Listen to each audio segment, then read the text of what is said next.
warahmatullahi wabarakatuh. Perkenalkan, nama saya Naziatun Nabila dari Program Studi Teknologi Pangan Angkatan 2021. Di sini saya akan membuat video mengenai pembuatan biopori.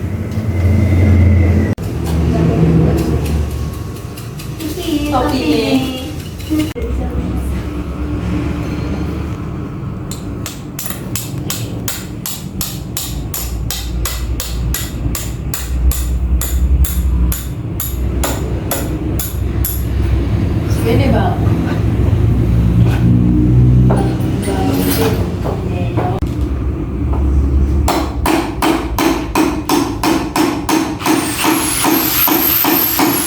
Tanang itu di sini Bang.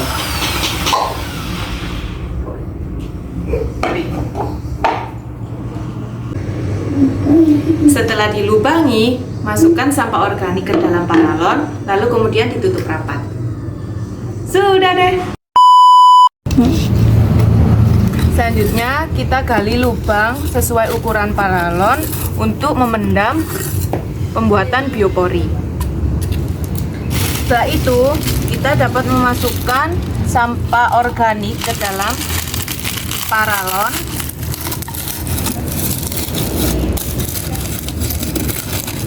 sampai penuh.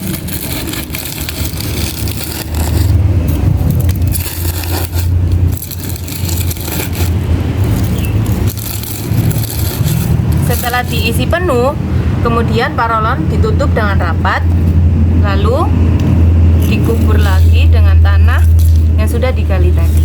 Sudah selesai. Lalu timbun paralon dengan tanah.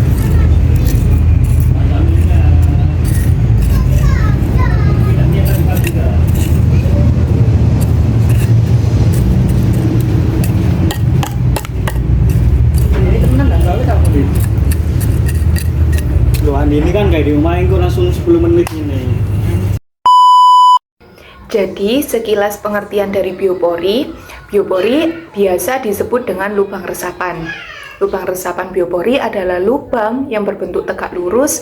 Biasanya lubang biopori berdiameter sekitar 10 cm hingga 30 cm dan juga tidak mempunyai permukaan tanah air dangkal.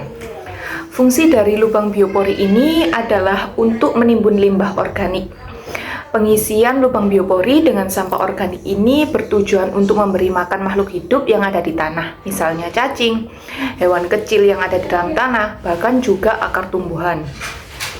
Jadi, selain bisa menjadi sarana pembuangan sampah organik, lubang biopori ini juga sebagai tempat menyimpan makanan bagi makhluk hidup. Lalu, pembuatan lubang biopori tentunya juga dimaksudkan agar manusia mendapatkan manfaatnya, tidak hanya makhluk hidup yang ada di dalam tanah saja.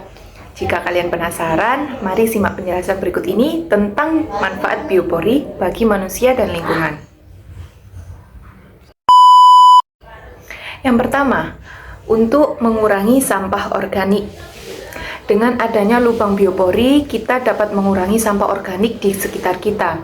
Sampah organik yang berada dalam rumah kita bisa langsung kita buang ke TPA.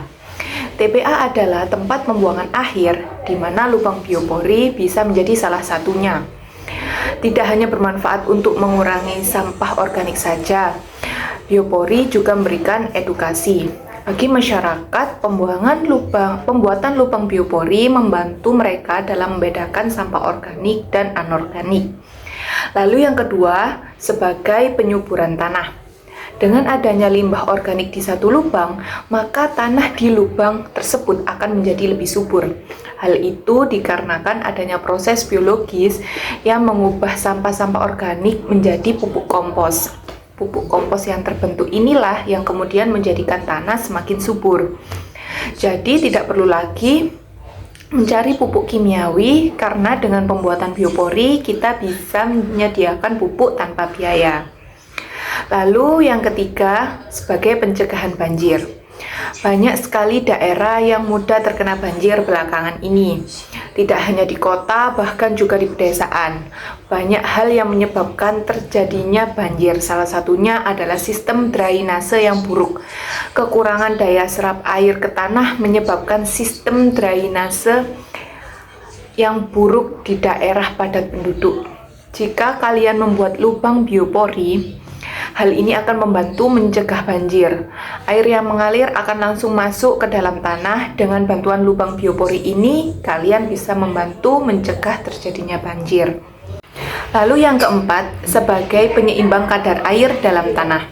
Ketika penghuni tanah seperti cacing, kita bisa membantu menyeimbangkan kadar air di dalam tanah. Cacing yang memakan sampah organik akan membuat terowongan-terowongan kecil. Terowongan ini yang akan membantu untuk menyerap air ke dalam tanah. Kadar air pun akan meningkat dan juga meningkatkan bidang resapan air hingga 40 kali lipat.